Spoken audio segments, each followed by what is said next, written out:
Active, présenté par Kevin. Bonjour, bonsoir à tous, amis supporters des Verts, très heureux de vous retrouver pour ce nouveau SNC en partenariat avec Active Radio. Alors, c'est vrai, vous allez, vous les amis des stades, vous allez vous le dire, encore un nouveau SNC où Kevin va débriefer un week-end sans défaite pour la SS. Alors, les mauvaises langues, eux, diront que c'est parce qu'on n'a pas joué, mais toujours est-il que moi je vais le compter dans mon livre puisque le petit concours interne avec Keun suit son cours et je suis donc maintenant à 2 week-ends sans défaite. J'espère finir au moins à 3 d'ici le mois d'août. Pour ce soir, qui dit non-match et qui dit mois de janvier, dit débrief de Mercato, et on va prendre le temps de passer en revue tout le portefeuille de prospects dont vous avez entendu parler, bien sûr, sur les réseaux, car vous êtes très connectés sur les réseaux de Synthé Inside. Et qui dit scouting dit invité expert, puisqu'on ne peut pas le faire à la va-vite, et vous êtes censé savoir qu'on a recruté deux Nîmois déjà depuis le début du Mercato. Et donc, on a un supporter nîmois qui n'est nul autre que Fleck. Comment vas-tu, Fleck? Écoute, ça va très bien. J'espère que tout le monde va bien. Et merci de m'avoir invité ce soir pour parler un peu Mercato et des Nîmois avec vous. On compte sur toi, bien sûr, puisque tu vas nous encenser les deux Nîmois qui sont arrivés. Tu vas nous dire à quel point ils sont brillants et à quel point ils vont sauver la SS. Écoute, en tout cas, j'espère. Ouais, je te sens moyen emballé en fait sur le côté brillant et, et sauvetage assuré. Si. Les deux Nîmois qui sont arrivés, c'est des Nîmois que j'aime bien. On en parlera. Donc, de leur côté, pas de souci. Fleck, tu m'arrêtes si je me trompe, mais tu es aussi intervenant sur Free Ligue 1 Ouais, et c'est ça. sur Kickoff. Sur Kick-Off, plus ponctuellement, ouais, le dimanche. Et sur Free Ligue 1, toutes les semaines. Émission le mardi. Après les journées de Ligue 1, on débriefe un match. Et je pense que prochainement, on parlera de Saint-Etienne, puisque Dupraz vient d'arriver. Donc, je vous conseille d'aller voir ça. Ouais, il y a beaucoup de choses à dire sur Saint-Etienne et sur Duprat en ce moment, c'est l'avantage. Ouais. Pour parler un peu des insides de Saint-Etienne, bien sûr, il fallait quelqu'un de l'équipe de Saint Inside. C'est Pierre qui fait son grand retour sur les ondes. Comment vas-tu, Pierre? Bah, tout va bien, et rien que le fait de penser qu'on va jouer contre Lens ce week-end avec un trio d'attaquants Sako, Tube, Nordin, j'en suis vraiment ravi. C'est vrai que. Alors, on en reparlera tout à l'heure quand on va aborder le cas de Tube, mais on ne sait pas s'il sera un titulaire indiscutable. Mais en tout cas, pendant la CAN, il y a de grandes chances qu'il fasse partie de la rotation. Et enfin, pour vous accompagner dans le chat, pour cette fois-ci, un lundi où il est à l'heure, puisqu'il a officiellement terminé ses partiels, c'est incroyable. Félicitez-le dans le chat. C'est Karl, comment vas-tu, Karl? Ouais, bonsoir au chat, ça va, merci Kevin.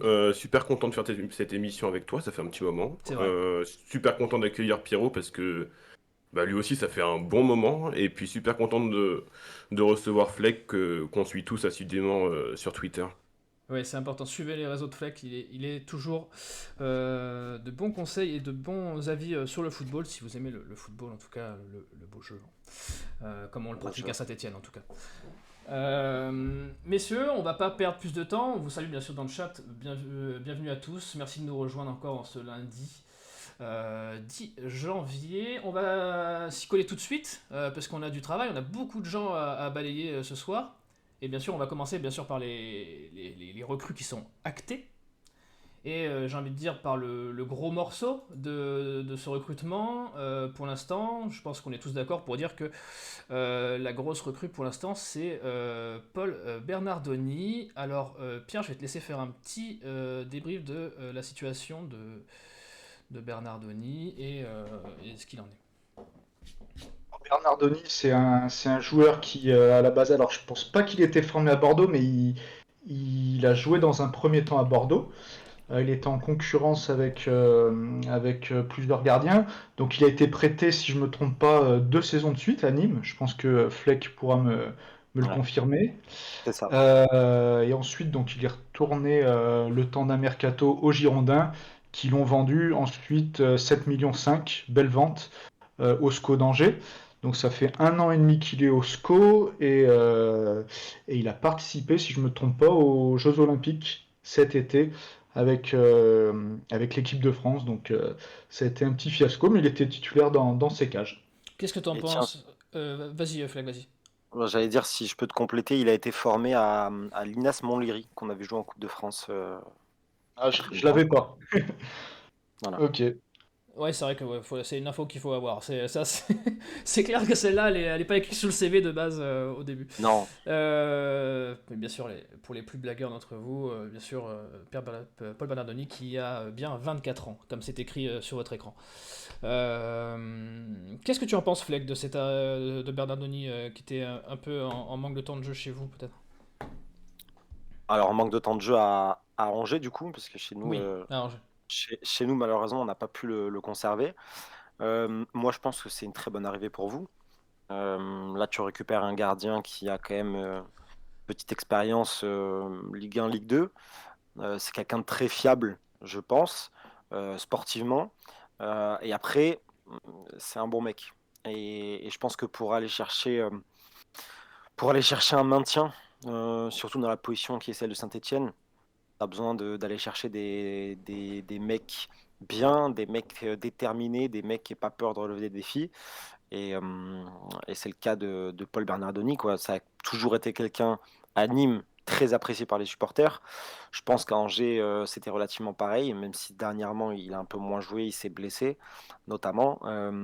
Mais en tout cas, pour moi, c'est une très bonne recrue. Sur 6 mois, pour aller chercher le maintien, moi, ça me paraît intéressant. si tu devais nous décrire dans ses qualités et peut-être ses lacunes qu'il aurait, Bernardoni, tu irais sur quoi, toi qui l'as vu jouer probablement plus que nous? Je pense que quand il est arrivé à Nîmes, il était en prêt, donc à l'époque il avait 21 ou 22 ans, je ne sais plus exactement, en prêt de Bordeaux. Ça pouvait être une petite lacune, c'était peut-être sur les dégagements. Ouais. Il avait un Ça petit va pas souci nous de jeu au arranger parce que nous pied. aussi ils font ça. Mais attends, tu vas voir, ça va mieux se passer. Ah, Il a vachement progressé en 2 saisons à Nîmes, je trouve, sur ça. Le jeu au pied s'est bien amélioré. Au début, c'est ce qui pouvait faire un petit peu peur. Par contre, c'est un gardien sur sa ligne qui est très intéressant. C'est un gardien qui a une grande envergure. Je crois qu'il fait 1,90 m, un truc comme ça. Donc c'est vraiment quelqu'un sur sa ligne qui est imposant, qui a une grande détente. C'est compliqué de le battre dans les duels aériens. Euh, pour moi, c'est un gardien assez complet et je pense qu'actuellement, il a besoin de temps de jeu, il a besoin de confiance et il va le trouver à Saint-Étienne. Après, c'est un contexte particulier, mais pour moi, c'est un gardien qui peut vous faire énormément de bien. C'est un gardien qui va être utile à la relance parce que, voilà, je te dis, il progresse énormément sur le jeu de pied depuis 2 ans. Donc je pense qu'il est en train de passer un cap. Là, il a stagné un petit peu du côté d'Angers. C'est le bon moyen de se relancer, à Saint-Étienne en tout cas. c'est tout le mal qu'on lui souhaite en tout cas. On espère qu'il va nous apporter une plus-value par rapport aux deux, voire trois gardiens si on compte Fall qui sont chez nous. Pierre, t'en penses quoi toi de cette arrivée? Est-ce que tu penses que c'est une plus-value? C'était nécessaire? Qu'est-ce que tu en penses?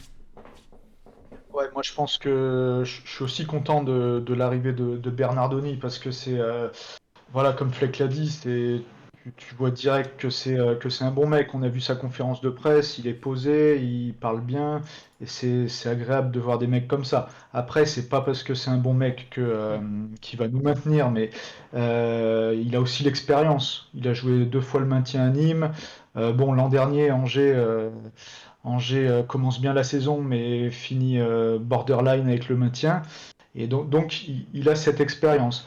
Après, moi, je suis content de son arrivée à titre personnel parce que autant Étienne Green, j'aime beaucoup ce gardien, mais dès que Green n'était pas là, Gilles, je trouvais que c'était un peu juste, encore une fois à titre personnel. Donc là, pour moi, on aura enfin 2 gardiens voilà, qui peuvent jouer en Ligue 1. Et ça, c'est une bonne nouvelle. C'est une bonne nouvelle. Sachant que, à préciser, Pascal Duprat a bien confirmé que ce serait Paul Bernardoni le titulaire et non Étienne Green. D'accord, ça a été précisé oui, en conférence. Il l'a Euh, précisé. Fleck, tu connais un petit peu les profils de Green et Bagic dans une moindre mesure sur Santé? Alors ouais, Bagich, moi j'ai jamais été un grand fan. Quelques fois où je l'ai vu, c'est pas un gardien que j'ai trouvé très rassurant. Vous le connaissez sûrement mieux que moi, mais Oui, c'est à peu près je ça. l'ai je l'ai pas trouvé en fait, il n'y a pas une qualité qui transparaissait, C'est ça. qui prenait un peu le pas sur le reste. Et donc pour moi, c'était assez faible pour la Ligue en tout cas. Etienne Green, c'est un gardien que j'aime beaucoup. Mais il est très jeune. Je pense qu'il est encore très jeune. Et je pense que pour cette mission de maintien, tu as quand même besoin d'un gardien avec un poil plus d'expérience. Et Bernardoni, ça semblait être sur le marché la meilleure option, je pense. Ouais, c'est vrai que Je coupe. Vas-y. Je mettrais juste un petit bémol. Moi, le seul bémol que j'ai pour Bernardoni, c'est en fait, je crois qu'il a. Alors, dites-moi si je me trompe, mais je crois que c'était une infection pulmonaire qu'il a eue il y a quelques mois, il y a quelques semaines. J'espère juste voilà, qu'il est totalement remis et que Angers nous fait pas un cadeau empoisonné. J'espère juste il sera de suite, qu'on pourra l'utiliser de suite et qu'il est vraiment à 100% de ses possibilités. Parce que voilà, c'est bizarre qu'il soit passé du statut de titulaire indiscutable à Angers. Et je crois Ouais. que c'est Petkovic maintenant, le gardien d'Angers. Il est passé numéro 2 comme ça. Donc c'est juste le point qui me ferait un petit peu peur, C'est ce qui fait. personnellement. Ouais, je t'avoue que c'est ce qui freine un peu. Mais après, il a joué le match amical qui a eu lieu ce week-end. Une mi-temps, je crois. Tout le match, Tout il le a match, il joué, a je fait crois. Il a fait tout le match. Ok, non, c'est Ouais, Niagnon qui a fait qu'une mi-temps. Mais ouais, c'est ça. on peut déjà supposer qu'il est en meilleure qualité physique, Bernardoni, que Niagnon. Karl, le chat, qu'est-ce qu'ils en pensent de Bernardoni? Qu'est-ce qu'ils s'en disent? Ou même de la rotation de gardien en général chez nous. Globalement, j'ai fait un petit sondage et ce qui revient, c'est que c'était nécessaire de recruter un gardien. 56% des votants jugent que c'est nécessaire. Après, il y en a aussi une bonne partie, un tiers, qui attend de voir ce que Bernardoni va donner dans les cages. Euh, Après, beaucoup sont d'accord avec le fait et pensent que Bernardoni vient pour être numéro un, même si Duprat l'a dit, et que c'est une bonne chose. J'ai Magic Power qui nous dit, on l'attente de Green, c'est une bonne nouvelle, mais est-ce que c'est meilleur que Green? Je n'en suis pas vraiment convaincu. Il y a Real RDZ qui nous dit Bernardoni, une valeur sûre et très pro. Et enfin, il y a Nico Saint-Paul qui nous dit Green, c'est bof sur ce début de saison.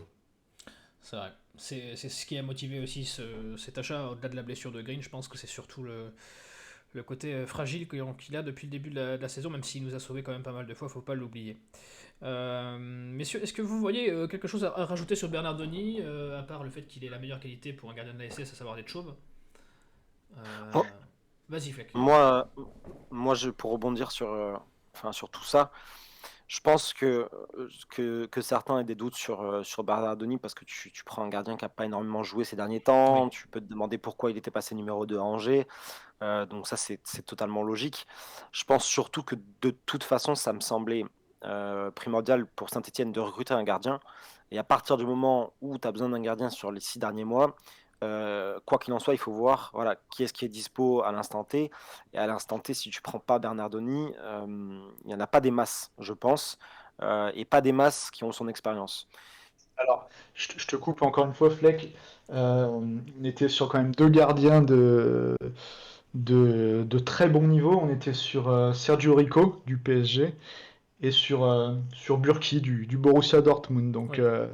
Ouais, mais est-ce que on était, ça veut dire quoi? Est-ce qu'ils étaient partants pour venir? Apparemment, Est-ce Burki, oui, que c'était ça l'idée. Burki, ça aurait pu se faire si on n'avait pas pris Bernardoni. C'est ça? oh, voilà, c'est Bur- les infos qu'on a eues. Mais bon, après, Burki, Burki, c'est pas mal quand même. voilà, ap- Burki après, c'est ça pas sert mal. à rien ça sert à rien. Voilà, ça s'est Ouais. fait avec Bernardoni et Comme, je comme, dit, pense que comme dit Fleck, c'est vrai que si on craint le manque de temps de jeu, Burki ou Rico, c'est encore pire, quoi. C'est c'est des vrai. mecs qui n'ont pas vu un terrain depuis un En moment, fait, quoi. je pense que sur ce C'est vrai. poste-là, à ce moment-là de la saison, de toute façon, T'auras que des seconds gardiens. Ouais. tu n'as pas un gardien titulaire, donc tu n'as forcément pas un gardien qui a joué. Donc au final, voilà, il faut prendre le risque et voir ce que ça donne. Moi j'espère en tout cas, je pense que le connaissant un peu, je pense que ça se passera bien. Ok, eh ben écoutez, je pense que de toute façon Bernardoni, il a à peu près fait de ce que j'ai vu sur les réseaux et dans le chat, là, il a fait à peu près l'unanimité. D'ailleurs, Fleck, tu as Furlop dans le chat qui nous dit vous pouvez dire à Flex s'il ne voit pas le chat qu'il est très charismatique. Et ben voilà, Fleck, C'est très gentil. tu as l'admirateur. Très très gentil. Tu vois, tu as déjà des fans que tu viens d'arriver, quoi. C'est incroyable. Stéphane, ouais, c'est incroyable. Donc on va parler d'un cas qui va peut-être plus nous diviser et plus diviser le chat. C'est Tube, Salah Tube. Fleck, qu'est-ce que tu peux nous en dire de son passage à Nîmes? Sada Tube. Alors, c'est un joueur que moi j'ai bien aimé quand il était à Nîmes. Mais je pense que c'est un joueur qui a un plafond de verre. Voilà, il a un niveau maximum qu'il a atteint, je pense, ou qu'il est en train d'atteindre. Je le vois difficilement passer un cap parce que, enfin, moi, quand j'essaie de regarder un joueur, il y a des axes d'amélioration où on se dit que le joueur, voilà, il peut bosser dessus, il peut progresser. Et il y a pour moi des défauts qui peuvent difficilement être gommés.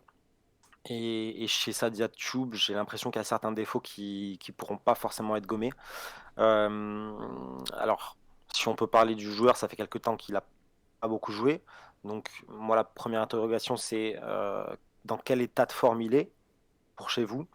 Quel est le vrai intérêt du transfert? Vous connaissez mieux Saint-Étienne que moi, donc je ne sais pas si c'était un bon poste, s'il y avait vraiment fort besoin de recruter un ailier de ce profil. Et s'il y avait besoin d'en prendre un, est-ce qu'il fallait prendre quelqu'un qui n'a pas du tout 32 temps de jeu sur la première partie de saison? Après, sur ses qualités... Pardon, vas-y. Non, du tout. Son profil, c'est un genre de percussion, C'est ça, c'est un joueur de percussion. Moi, j'ai un souvenir, première journée de Nîmes en Ligue 1 il y a 2 saisons.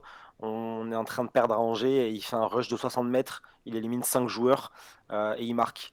Si tu regardes un peu l'action, là, je te l'ai décrit comme ça, tu dis waouh, incroyable. Si tu regardes l'action, en fait, il profite de ses attributs physiques, de sa capacité vraiment explosive à percuter pour en fait pousser un peu tout le monde. Il y a un ou deux crochets qui passent bien. C'est surtout beaucoup de puissance et d'explosivité vers l'avant. Et moi, je pense qu'il lui manque un peu, comment ne pas être trop sévère, mais un peu d'intelligence, le un peu QI de foot. lucidité. Le fameux QI foot. Ouais, on peut parler de... je suis pas trop ce terme, mais ouais, un peu de QI foot, un peu de... J'ai l'impression qu'il n'a pas vraiment de lucidité en bout de course, que ça va être compliqué. En fait, ça repose sur un Ouais. exploit à un moment donné. Et puis, ouais, Et c'est des qualités qu'on pardonne chez des jeunes, mais là, il a déjà 26 ans. c'est ça, c'est à Nîmes, on lui pardonnait parce qu'il était plus jeune, il était beaucoup plus jeune. Là, tu arrives quand même à 26 ans, tu arrives à Saint-Étienne, donc dans un club là qui joue le maintien. Les supporters, je suis pas certain qu'ils seront patients avec un mec qui va faire 4 rushs dans un match tête baissée et qui va foncer dans le défenseur. Donc, je sais pas, je suis mitigé parce que c'est un bon gars, c'est quelqu'un avec qui ça s'est très bien passé à Nîmes. Il a fait des très bonnes prestations pardon, à Nîmes. Euh, donc je suis mitigé. Voilà, je sais pas ce que vous en pensez, mais moi je suis vraiment très mitigé. Bon, bah, Pierre va te dire ce qu'il en pense tout de suite du côté de la barrière, du côté stéphanois. Qu'est-ce qu'on en Ah, pense? moi, ce que j'en pense, c'est que voilà, c'est pas un joueur que j'ai vu jouer très souvent, mais je l'ai quand même vu faire quelques matchs, notamment quand je crois que c'est quand Nîmes remonte qu'il est là-bas, ou la deuxième saison. Ouais, même Fleck, avant, ouais. Même avant, ouais. ouais, Ouais, ouais. même avant, ok. Il est resté 3-4 saisons à Nîmes, Ah, quand même, ok. Donc il me moi, semble. j'ai souvenir d'un joueur, bah, il joue en même temps que Bouanga, j'ai souvenir d'un joueur qui pouvait déstabiliser une défense. Je crois contre l'OM aussi, en début de saison, il avait fait un gros match, je me rappelle. Ah, Euh, et donc, c'est sûr que je suis content de Sada Tube, c'est un joueur, je suis content de l'avoir sur le banc. C'est un joueur de rotation, on va dire. Je préfère avoir Sada Tube sur le banc qu'un petit jeune de 18 ans qui a aucune expérience en Ligue 1. Et Ouais. pour se maintenir, je suis persuadé que, à l'image d'un Sako, je suis persuadé que ce sont deux joueurs qui pourront, sur les 20-30 dernières minutes, qui pourront nous apporter quelque chose. Voire plus si Tube retrouve son physique. Il peut même faire quelques matchs titulaires. Vu notre niveau offensif sur les côtés cette saison, voilà, c'est Pour moi, je suis plutôt satisfait de son arrivée, même si, comme Fleck l'a dit, il y a quand même un doute également au niveau de son physique. Il a très peu joué depuis 2 ans. Je crois que cette saison, c'est 2 minutes en Ligue 1. Ouais. Donc la vraie interrogation, elle est à ce niveau-là. Je pense qu'on peut, pour résumer, on peut dire que c'est un joueur qui a quelques qualités, mais voilà, il y a ce gros point d'interrogation qui est la condition physique. Et sachant qu'on est dans une opération d'urgence, Est-ce qu'on a le voilà, temps c'est quelque d'attendre? Ouais, chose. c'est ça, c'est toujours ça, quoi. Est-ce qu'on a le temps de On le n'a pas remettre le en temps forme, quoi? d'attendre. C'est ça. Le profil que tu nous as décrit, Fleck, je pense que c'est ce qui est revenu un petit peu dans le chat, je pense qu'elle nous le confirmera après, mais c'est des profils qu'on a déjà, en fait. Des mecs qui vont vite, des mecs qui impactent fort, mais qui font pas toujours les bons choix une fois dans les 40 derniers mètres. Je pense, sans vouloir les citer, à Denis Bouanga, Arnaud Nordin, toute cette clique-là. Est-ce que au moins Tube a ce côté battant et est-ce que c'est un gars qui lâche rien? Est-ce que au moins on peut se reposer là-dessus sur lui? Moi déjà, c'est la réflexion que je me faisais quand je te demande justement si c'est un profil que vous recherchiez. Pour moi, je pense évidemment à des mecs comme Nordin ou Bouanga qui ont plus ou moins le même profil. Parce que je, je peux trouver peut-être Bouanga peut-être un poil plus intelligent Ouais, dans son voilà, utilisation du c'est ballon. Enfin, Bouanga a le potentiel pour être attention, plus intelligent, mais c'est vrai que là dernièrement c'est compliqué quoi. voilà, je prends des pincettes, hein, mais je pense qu'il a le potentiel pour être plus intelligent et il le fait pas. Chub, c'est beaucoup plus brut. Ok. Je te dis, c'est des superbes qualités physiques. En percussion, c'est top. Il y a un peu de technique, il y a de la vitesse. Mais voilà, c'est un profil que tu as déjà, je pense. Donc, je suis pas persuadé. Après, en rotation, pourquoi pas? En rotation, ça me paraît très, très intéressant. Derrière, tu me poses la question sur sa combativité, c'est ça? Ouais, parce que Euh, Bouanga on peut pas lui enlever. Bouanga il a beaucoup de défauts, mais il fait quand même des efforts. Nordin c'est un peu moins vrai. non, c'est pas, enfin, c'est pas la qualité qui transparaît chez Chum, mais c'est Ah. pas, je peux pas te dire non plus que c'est pas un joueur qui se bat. En fait, oui, c'est un joueur qui va rien lâcher, je pense. Mais c'est pas, tu vois, c'est pas le mec où tu sais que pendant 90 minutes, même avec un poumon en moins, il va y aller, quoi. Mais c'est un joueur qui se bat, c'est pas Mais un voilà, tricheur non il a plus. cette mentalité guerrier que Duprat cherchait Voilà, souvent. donc, enfin, je suis très très mitigé moi en fait à son sujet. Moi j'aime beaucoup le joueur et même l'homme en fait, le personnage, moi je l'aime bien, Sada Choub. Donc j'espère que ça peut être intéressant chez vous. Après c'est vrai que dans la situation d'urgence dans laquelle vous êtes et dans le contexte Tube qui n'a pas tant de jeu et voilà ça m'inquiète un peu. Mais écoute, on va voir. Et Euh, petite question, est-ce qu'il est adroit devant la cage? Ah oui, ça c'est vrai que c'est la deuxième question que je voulais poser.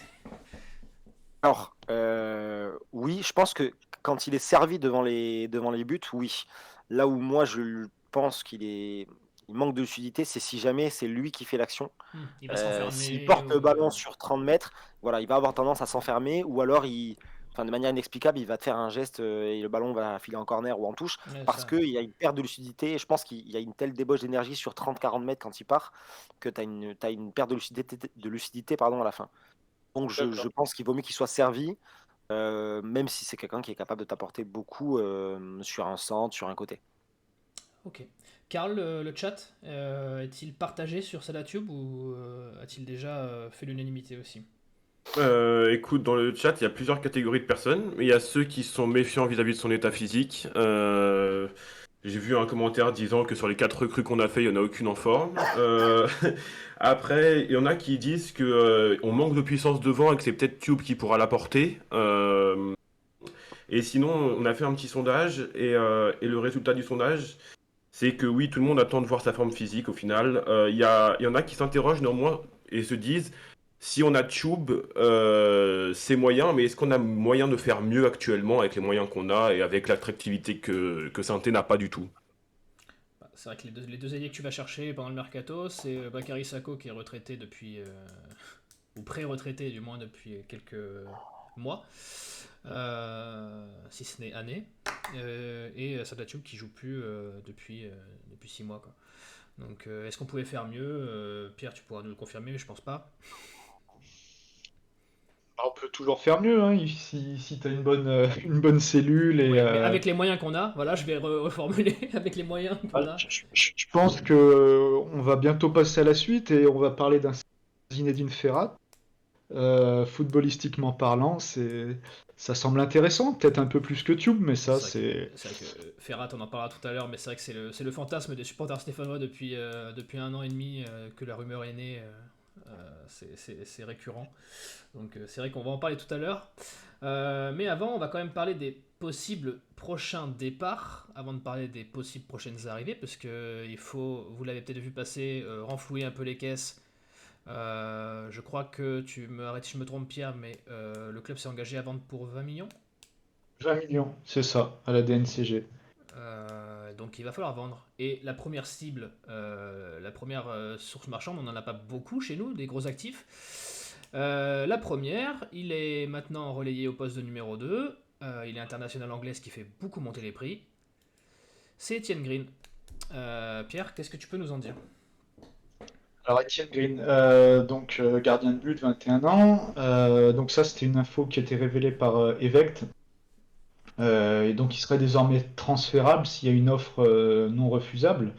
Donc à savoir que c'est la plus grosse valeur marchande du club, avec un certain Lucas Gourna.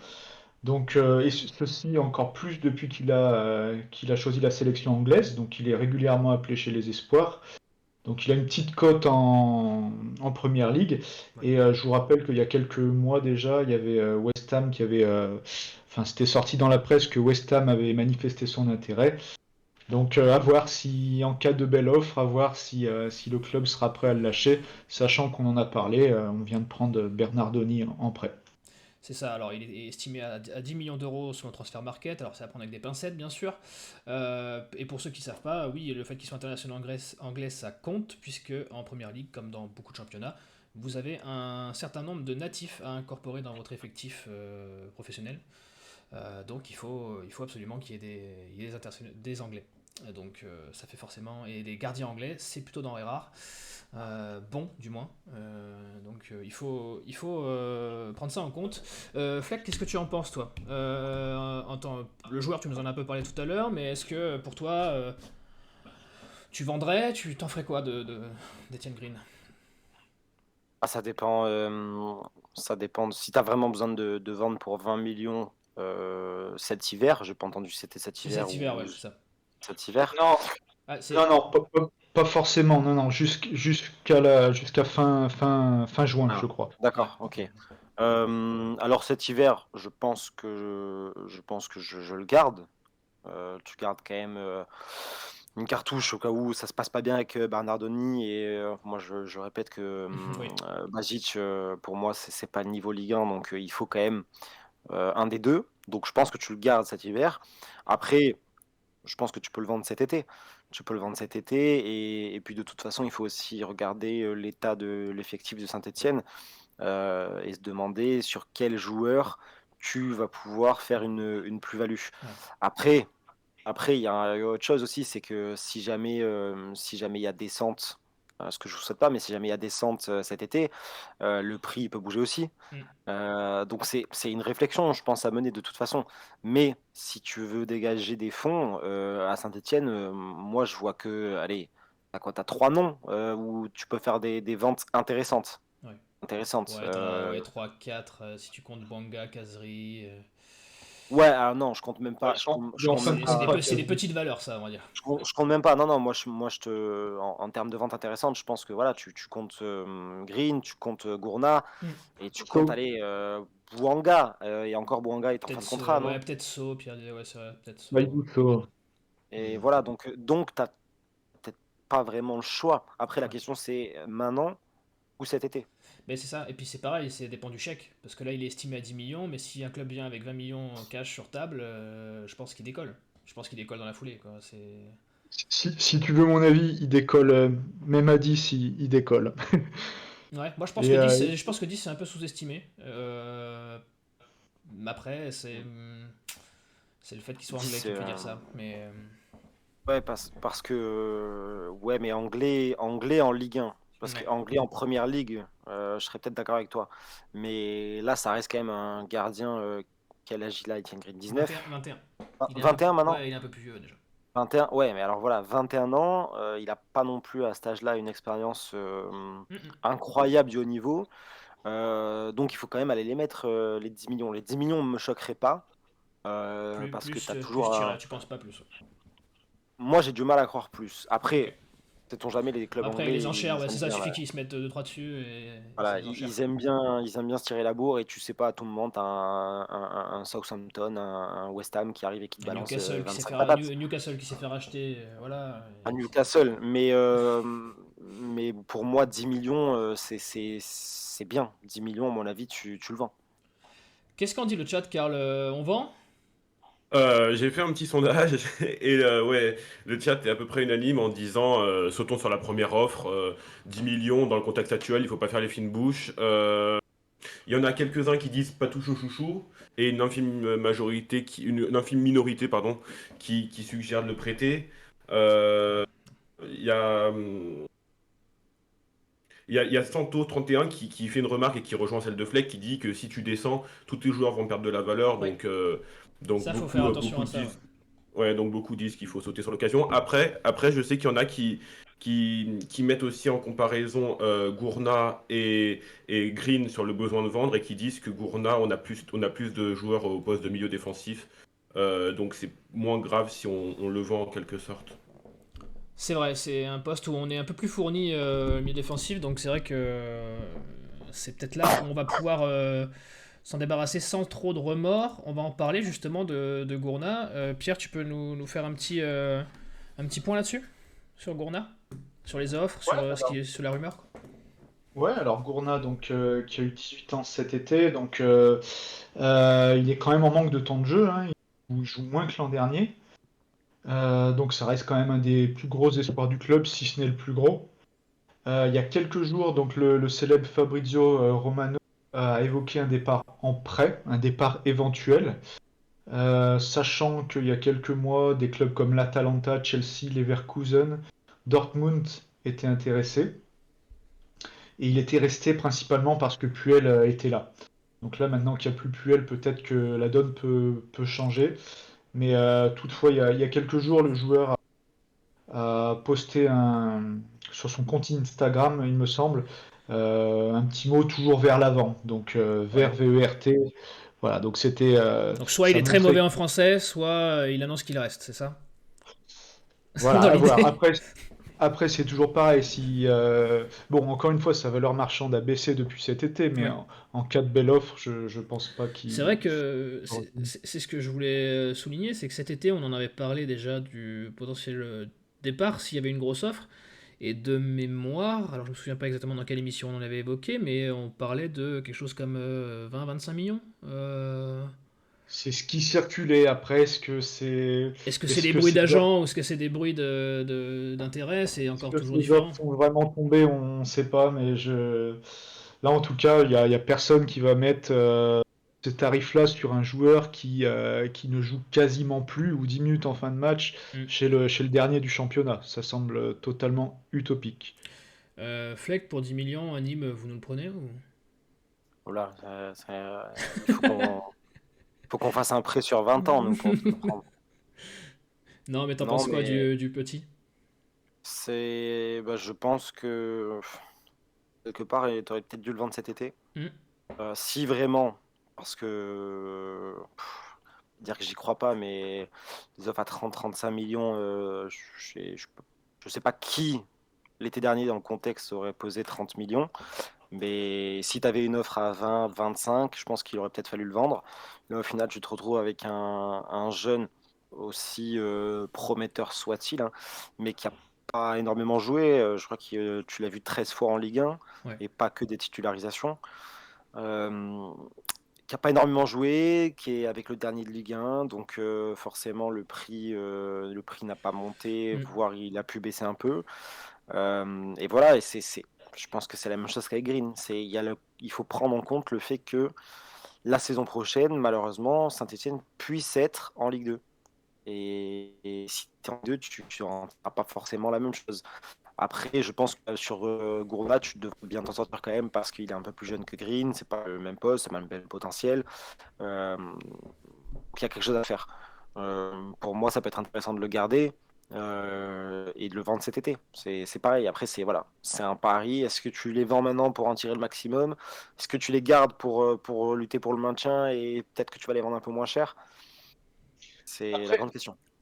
après, il y a quelque chose que j'aimerais signaler, c'est que nos deux jeunes à grosse valeur marchande, donc que sont Green et Gourna, euh, c'est plutôt des joueurs qui sont paradoxalement qui sont remplaçants. Green il passe numéro 2 vu que Bernardoni arrive, et Gourna dans la hiérarchie il est clairement loin au Ouais. milieu de terrain. Donc Il passe 4 ou euh, 5e maintenant. Ouais, en cas de vente, je sais que ça fait pas plaisir aux supporters, mais en cas de vente, tu peux renflouer les caisses, et d'un autre côté, tu t'affaiblis pas énormément sportivement. Mm. Ça c'est clair. Non. Et puis, je pense que connaissant un peu la manière de. Enfin, on voit tous comment fonctionne Pascal Duprat et je pense que là il est arrivé dans une mission maintien où il va peut-être avoir envie d'avoir des mecs un peu plus âgés pour aller chercher ça et je suis pas certain qu'ils prennent le risque De lancer un gamin. de lancer des gamins comme ça, que ce soit d'ailleurs pour le club ou pour eux parce que c'est quand même C'est double tranchant, ouais, c'est ça. c'est terrible pour le jeune de 18 ans de lui mettre sur les épaules 6 mois le poids d'une descente quoi. Donc, ou d'un maintien. Donc je pense qu'il jouera pas énormément. Ouais, il y a peu de chance. Karl, le chat, si le chat avait les rênes du club, il vendrait là ou... Si le chat avait les rênes du club et avait une belle offre sur la table, il y a une écrasante majorité de supporters qui le céderaient et qui sauteraient sur l'occasion. Il y en a, il y en a qui ont rebondi sur ce que disait Bernard Alliance la semaine dernière en soulignant qu'il a un melon pas possible. Il y en a d'autres qui disent que Gourna, faut le vendre, il ne s'imposera pas et est loin d'être impressionnant. Et il y a Anto CRC qui nous dit Gourna, il lui faut un mec de métier à côté de lui pour grandir. Et après, sinon, il y en a qui espèrent, dans la même catégorie au poste de milieu de terrain, il y en a qui pointent le fait qu'il y a une nouvelle pépite montante qui fait beaucoup parler en ce moment, c'est Aymen Mouefek, qui lui aussi pourrait prendre de la valeur et représenter une manne financière pour le club. C'est vrai que dans le Ouais, combat pour le maintien, je préfère 100 fois m'équiper d'un Mouefek que d'un Gourna. et Duprat a l'air de beaucoup aimer Mouefek, hein. Bah, c'est un guerrier, hein, donc c'est tout le profil que Duprat aime. Hein. Ouais. On va enchaîner parce qu'on a beaucoup de cas à traiter. Lui, on va pas passer beaucoup de temps sur lui. On en a suffisamment parlé et Pierre va juste nous dire vite fait ce qu'il en est. Pour ceux qui n'ont pas suivi les infos, Ignacio Ramirez, seule recrue estivale pour la Saint-Etienne, va déjà refaire ses valises et va nous quitter, où il va retourner de mémoire à l'international, c'est ça? Non, alors, Au non, national? au national. Voilà, ouais, je confonds. En fait, effectivement, on peut aller très vite sur Ramirez. Donc, il est prêté avec option d'achat par le Liverpool FC en Uruguay. Et là, il est très proche d'un départ. Il va sûrement jouer dans le club de son frère, donc c'est le Nacional, qui est un grand club uruguayen. Voilà, donc ça serait une question d'heure en ce qui concerne Ramirez. Et à titre personnel, c'est du gâchis, c'est un départ qui est inévitable. Ouais. Un joueur qui a pas été voulu par Puel, un joueur non intégré. C'est On ça, lui a fait perdre voilà, trois, ce qu'on peut dire, je et un crois que gâchis. c'est que c'est lui qui a demandé, quand Duprat est arrivé, qu'il voulait pas, qu'il était pas, enfin, C'est un gâchis. qu'il était pas chaud de rester, et Duprat voulant des joueurs qui étaient concernés, lui a ouvert la porte, quoi, c'est ça? C'est un gâchis pour le joueur, Mm. pour le club. Enfin, c'est voilà, fiasco de A à Z. Donc, je Bon. pense qu'on peut, Voilà, on n'a pas grand chose à on dire peut. dessus. De toute façon, personne ne l'a vu trop jouer. On vous laisse voter dans le chat quand même sur le sondage de Karl pour voir ce que vous en avez pensé, mais je pense que ça va être assez vite fait. Et nous, on va passer à ce qui nous intéresse de plus, c'est les possibles futures arrivées. Alors, vous allez me dire, si Ramirez part, on n'a plus d'attaquant. Si, puisque Romeyer est très prévisible, et très prévoyant plutôt, et a déjà ciblé un remplaçant futur, c'est Jean-Philippe Mateta. Alors Jean-Philippe Mateta, avant que Pierre nous dise sur quelle base ça pourrait se faire et à quel point ça pourrait se faire, Fleck, est-ce que tu connais Jean-Philippe Mateta et qu'est-ce que tu en penses? Est-ce que je le connais? Oui, et quand il a commencé, pardon, à Et Châteauroux, à voilà, Lyon, on embrasse tous les Castelroussins. Oui, mais là, je t'avoue que ça fait quelque temps que je l'ai pas vu jouer. Donc je sais pas du tout ce que ça a donné depuis un an et demi. C'était Je sais pas. une grosse recrue lyonnaise à l'époque, hein. Je crois que c'était quelque chose comme 10 ou 15 millions qui avaient été lâchés. C'était une grosse somme, hein. C'était une grosse somme de mémoire. 5, je crois. Ah 5 ouais? millions. Ouais, mais après, c'est vrai que attends, mais c'est vrai que les marchés ont changé depuis. On est biaisé. Mais Mais pour le ouais, national, c'était un gros transfert à l'époque. oui, C'était un... c'était le deuxième plus gros transfert de Châteauroux après Gilles Souillon. Alors, je suis en train de vérifier, selon Transfer Market, c'était même 4 millions Ok, 10. ok, il y avait peut-être beaucoup de bonus, enfin peu importe. Possible. Du coup, Fleck, ouais, il est un peu sorti des radars, quoi, pour toi. je- pour moi, il est un peu sorti des radars parce que enfin, tu vois, tout à l'heure, je te parlais cette espèce de plafond de verre et que certains joueurs atteignent. Et pour moi, il l'avait un peu atteint. C'est peut-être un peu perdu. Après, je pense qu'il a toujours beaucoup de ballons, mais est-ce que c'est vraiment réaliste? Est-ce qu'il pourrait venir 6 mois pour se relancer? Après, voilà, il te manque sûrement quelqu'un pour mettre des ballons au fond à Saint-Etienne. Et encore une fois, dans le contexte, est-ce que tu peux faire le difficile? Je ne sais pas. Après, il faut pas prendre tout et n'importe quoi. Donc c'est pour ça que, enfin, moi je m'exprimerai pas trop parce que je l'ai pas vu jouer depuis longtemps. Euh, mais pourquoi pas, ça peut être intéressant. Ok. Pierre, Mateta, viendra pas? On n'entend pas beaucoup parler? Alors, justement, en ce qui concerne Mateta, pour remettre dans le contexte, donc c'est une piste de longue date, hein, qui a été évoquée par pas mal de médias, donc Foot Mercato, l'équipe, Manu Longeon. Le progrès, donc c'est notre priorité en attaque. La semaine dernière, c'était presque conclu a priori, selon le progrès. Eh oui. Le problème, c'est qu'il a joué ce week-end en Cup avec Crystal Palace et il a scoré. Donc Vieira semble un petit peu plus compter sur lui. Et le Sun indique que Crystal Palace, avant de s'en séparer, il souhaiterait prendre un attaquant. Il parle d'un attaquant d'Arsenal pour le remplacer. Mais voilà, sachant que le joueur, il appartient même pas à Crystal Palace, C'est parti à mais il Mayence. appartient à Mayence, voilà, en C'est ça. Allemagne.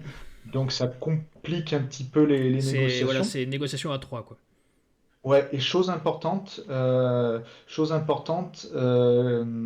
Crystal Palace, ils ont une option d'achat obligatoire de 15 millions Ah, si le joueur démarre 15 matchs durant son prêt, sachant que son prêt, c'est un prêt de 18 mois. Donc s'il démarre 15 matchs, ils doivent payer les 15 millions. Donc d'accord. c'est peut-être un paramètre qui peut jouer. Et après, est-ce qu'il va venir, est-ce qu'il va pas venir? Ça semble pas aussi imminent qu'il y a quelques jours, mais on peut penser quand même que C'est Crystal Palace s'en séparera et que c'est la piste la plus voilà, chaude, hein. Tu peux confirmer que c'est quand même, de toutes celles qu'on va évoquer, c'est voilà, sûrement la piste la plus chaude. tout à fait, sans contestation possible. Karl, bon, je vais te demander vite fait ton l'avis qu'il y a eu sur Ramirez. J'ai vu que tu avais fait le sondage. Et Mateta, ce que le chat en pense? Sur Ramirez, ça va être bref, c'est que les trois quarts, enfin même les 9 dixièmes du chat sont OK pour dire que c'est un fiasco total.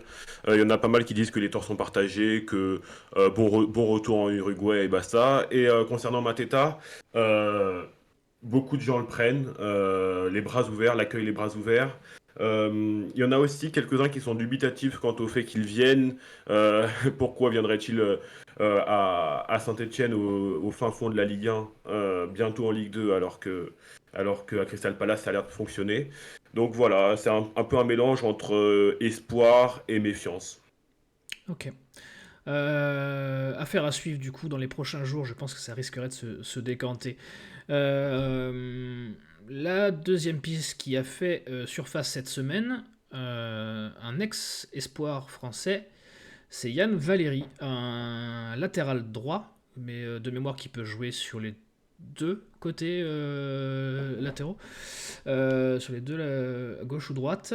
Il joue à Southampton et Fleck, est-ce que lui aussi t'es sorti des radars ou est-ce que tu as toujours un œil sur lui? En fait, oui, j'ai un œil sur lui, mais c'est lui qui est un peu sorti des radars tout seul. Il a très peu de temps de jeu. Ancien gros espoir hein, sur Je, ouais, je vais pas dire de bêtises sur son temps de jeu cette saison, mais à mon avis, avec Southampton, si on l'a vu, avec Southampton, si on l'a vu une fois Hmm, ou deux, c'est grand maximum. c'est à peu près ça. Donc c'est un joueur forcément qui était très intéressant, qui est toujours très jeune. Quel âge il a? 22 ans, un truc 22, comme ça? c'est ça, C'est ça, 22. 22. Donc pourquoi pas? Pour moi, ça semble être une recrue intéressante. Je pense qu'il a le niveau pour venir et pour cette mission-là, pour se relancer. Encore une fois, de toute façon, hein, dans ce contexte, tu vas aller chercher des joueurs qui ont besoin de temps de jeu, souvent, qui ont besoin de se relancer. Là, c'est un Français. Donc en termes d'intégration, tu t'évites déjà, comment dire, tu as besoin de joueurs qui soient disponibles et intégrés vite. Donc là, c'est un Ouais. Français, donc c'est pas mal. T'évites le fiasco justement avec Ramirez. Non, moi, ça me paraît bien. Pierre, est-ce que c'est pareil, c'est chaud ou c'est quand même un peu plus nuancé déjà pour Valérie? Alors, information en fait qu'on est en mesure de confirmer hein, Oui, par Sky en Angleterre. Effectivement, il y a bien un intérêt des Verts. d'accord. Et à titre personnel, en fait, pour être honnête, j'ai jamais vu jouer Yann Valéry. Je sais juste qu'il a 38 matchs en première ligue. Donc c'est quand même même si c'est un petit peu perdu, c'est quand même ça reste une référence. Et, euh, et moi, en ce qui concerne le poste de latéral droit, je trouvais suicidaire qu'on ait que Masson qui Ouais, revient des croisés. Et j'ai jamais compris pourquoi on a laissé partir un joueur comme Palencia en ouais. prêt en Espagne, sachant que je suis persuadé qu'on paye la majorité de son salaire. Au moins, que ce soit Valéry, bon, ça sera bas, mais que ce soit Valéry ou un autre défenseur latéral, il nous faut un joueur à ce poste et n'importe qui viendra, moi je serais satisfait. Donc Valéry, pourquoi pas? Et ça serait une concurrence assez saine, Masson, Valéry, Oui, ils ont à peu près c'est le même deux âge en jeunes plus. avec un fort potentiel. Donc pour ma part, un grand oui. Oui, de toute façon, c'est le genre de joueur revanchard. Dans ces situations-là, c'est le mieux, hein. C'est des gars qui, sur 6 mois, peuvent relancer leur carrière, donc c'est vrai que c'est toujours intéressant pour eux. Karl, le chat est. Est-ce que le chat connaît déjà Yann Valéry? Parce que c'est vrai qu'il faut quand même suivre un peu la première ligue pour en avoir Ouais, entendu parler.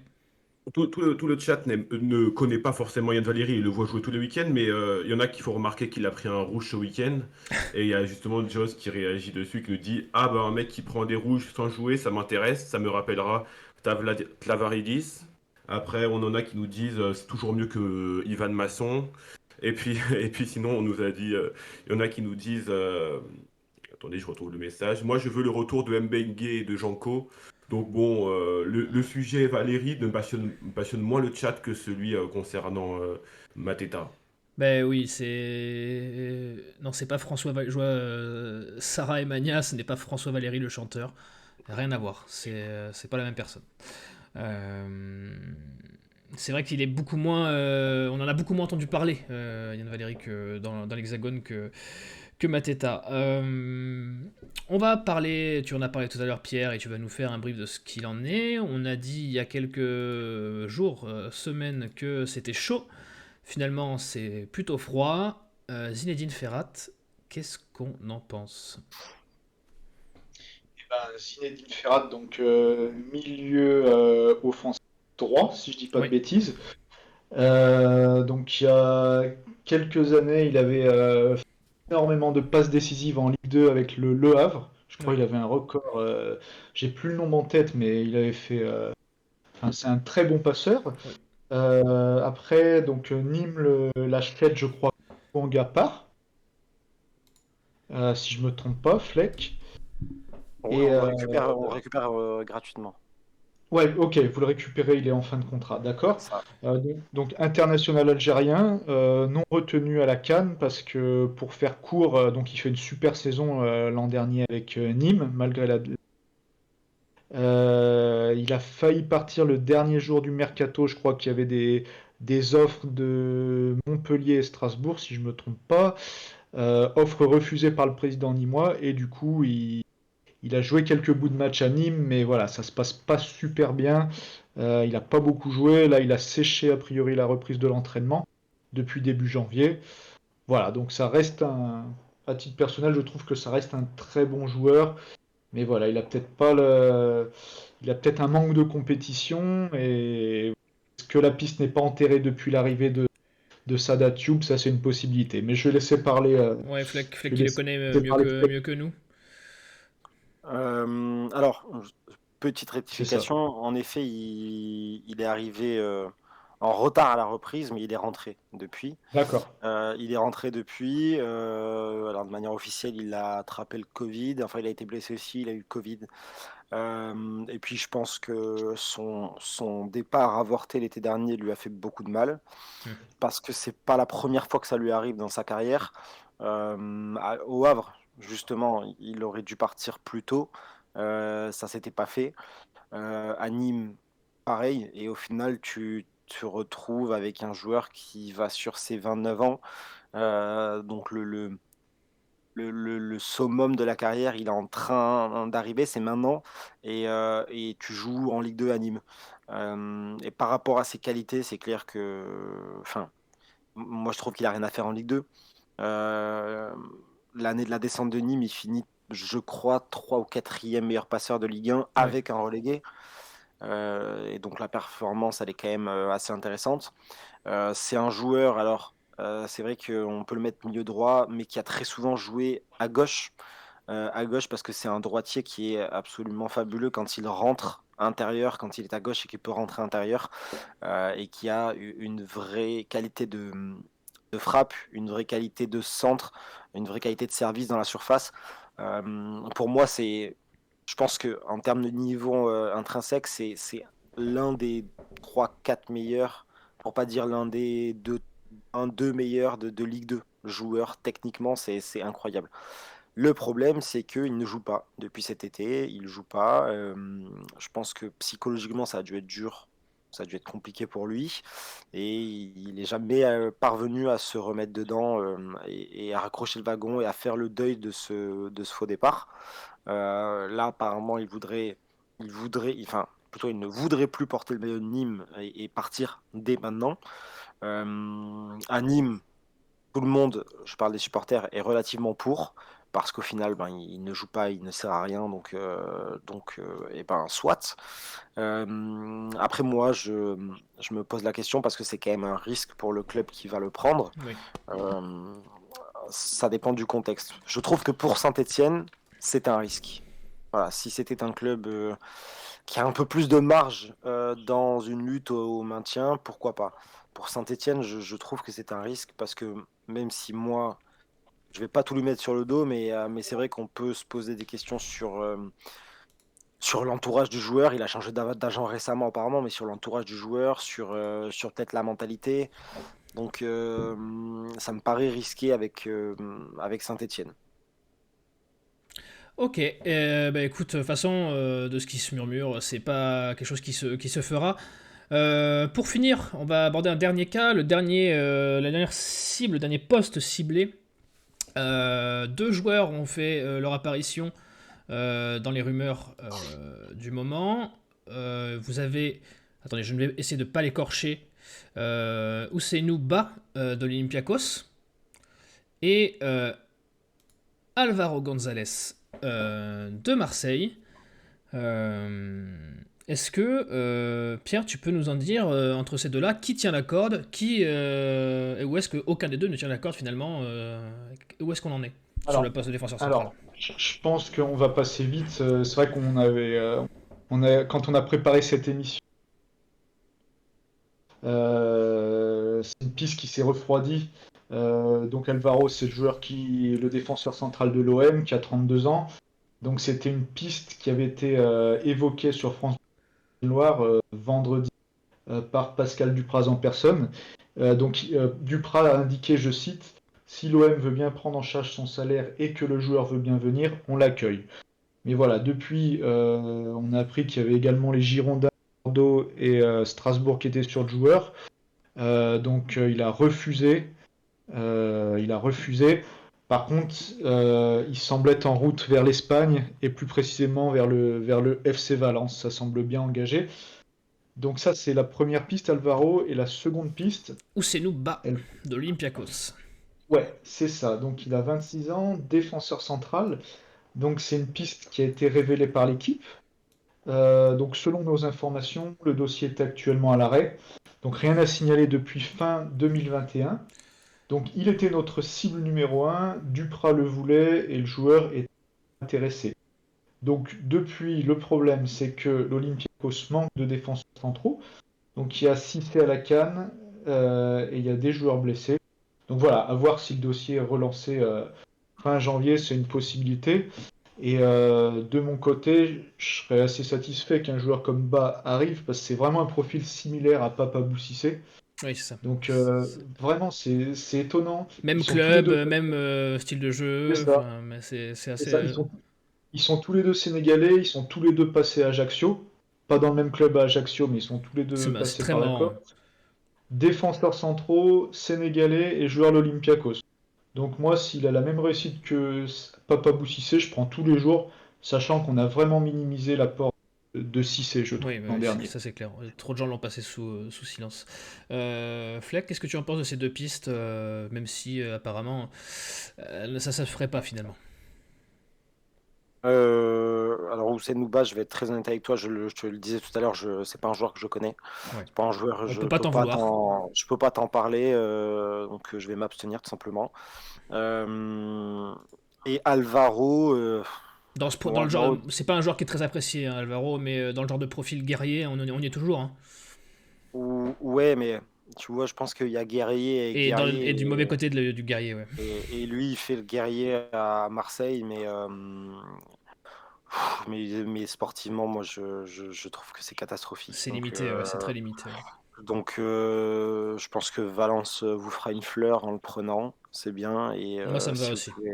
si vous pouvez Après, attirer Fleck, moi j'entends ce que tu dis, mais quand tu penses que notre défense, notre défense centrale, c'est Moukoudi, So, Kolo, Nadé, on a pris 40 buts en 19 matchs. Alors il y a un gros problème, et C'est vrai que moi dit comme ça. personnellement, tu me dis Ouais, qu'Alvaro il vient chez nous, je me dis qu'il est titulaire indiscutable, malgré ses défauts. alors Probablement. peut-être, mais est-ce que, Est-ce que c'est une bonne chose? est-ce que parce que tu as quelque chose de pas bon, tu dois prendre quelque chose qui n'est pas bon du tout non plus en te disant ça peut-être que c'est un peu moins mauvais. Enfin, moi, je pense qu'autant essayer de cibler quelque chose qui peut sembler intéressant. Et c'est mon avis, hein, je peux me tromper, mais pour moi, Alvaro, c'est pas du tout intéressant. Tu vois, il y a des guerriers et il y a des guerriers dans le mauvais sens. Je trouve pas que ce soit un guerrier dans le bon sens. Et je suis pas persuadé que ça fasse du bien à Saint-Etienne. C'est sûrement 100 fois meilleur que ce que vous avez, mais je dis en commentaire. Ouais. Mais moi, je trouve que c'est quand même très mauvais quand même. Donc bon, de toute façon, il va partir en Espagne, donc pas trop de, Ouais, pas trop de discussion à avoir, mais quoi. on voit un peu le profil qui est recherché par Duprat, et c'est vrai que ça va. Je comprends le profil qui est recherché par Duprat, et là, je vais pas te citer un Bien nom, mais sûr, je mais pense ça va pas sentir le football, quoi, c'est ce qu'on veut dire. ouais, mais ça va pas sentir le football, mais peut-être que ça le sentira un peu plus que ce Ben voilà, qu'on voit avec Alvaro depuis toujours, quelques temps. tout est une question d'échelle. Voilà. Karl, le chat, j'ai vu que le sondage était plus en faveur d'Alvaro, ce qui est surprenant pour moi.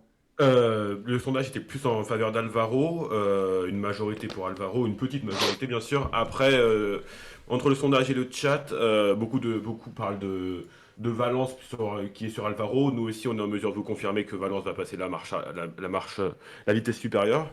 Le chat est un peu, ne sait pas trop quoi en penser, n'a pas vraiment d'avis tranché définitif entre Ba et Gonzalez ce soir. Eh ben écoutez, j'aurais aimé, parce que fait que tes avis sont toujours très intéressants à écouter, je pense que le chat s'est régalé.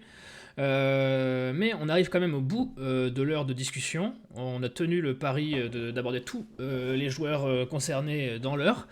Me reste à te remercier, à remercier Pierre, à remercier Karl d'avoir été avec moi. Merci au chat d'avoir été aussi nombreux pour un week-end sans match. Et Fleck, je vais te laisser le mot de la fin.